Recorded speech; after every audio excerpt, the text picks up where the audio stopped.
ఛత్తీస్గఢ్ సుక్మా జిల్లాలో 9 మంది మావోయిస్టులు లొంగిపోయారు. SP Kiran Chauhan, ASP Umesh Gupta, CRPF అధికారుల ముందు మావోలు లొంగిపోయారు. 26 లక్షల రివార్డు ఉన్న మావోయిస్టులు సైతం లొంగిపోయినట్లు పోలీసులు వెల్లడించారు. లొంగిపోయిన వారిలో 6 మహిళా నక్సలైట్లు కూడా ఉన్నారని తెలిపారు. నక్సలైట్లందరూ ఆయా రాష్ట్రాల్లో అనేక పెద్ద సంఘటనల్లో పాల్గొన్నట్లు చెప్పారు.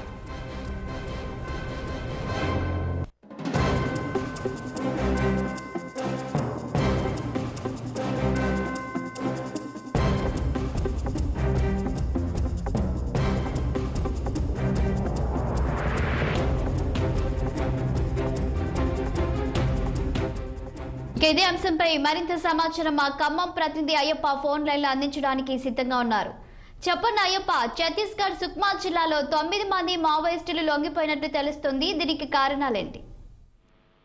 శాలిని, ఇప్పటికే మావోయిస్టులకి కోలుకోలేని ఎదురు దెబ్బ తగులుతుంది. ఇప్పటికే నిన్న చూసుకోవచ్చు, ఎన్కౌంటర్ లో భారీగా మావోయిస్టులు మృతి చెందిన సంఘటన చూసిన క్రమంలో ఈ రోజు సుక్మా జిల్లాలో ఎస్పీ కిరణ్ చౌహాన్, ఎస్పీ ఉమేష్ గుప్తా మధ్య ఈ రోజు 9 మంది మావోయిస్టులు అయితే లొంగిపోయినట్టు తెలుస్తుంది. అదే సిఆర్పిఎఫ్ అధికారులు ఎదుట అయితే మొత్తం మీద వీళ్ళు 26 లక్షల బహుమతితో ఉన్నటువంటి 9 మంది మావోయిస్టులు లొంగిపోయారు. వీళ్ళ మీద 26 లక్షల రివార్డు కూడా ఉంది. లొంగిపోయిన వారిలో 6 మహిళల నక్సలైట్లతో పాటు మరోవైపు పురుషులు కూడా 2 ఉన్నట్టు తెలుస్తుంది.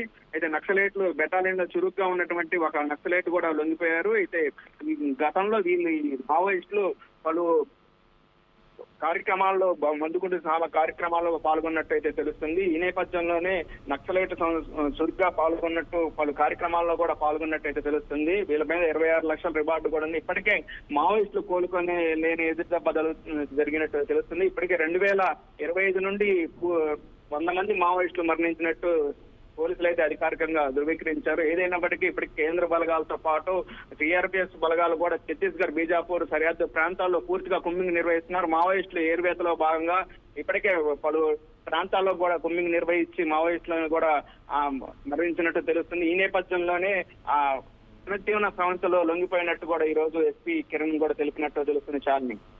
Okay, thank you Ayyappa.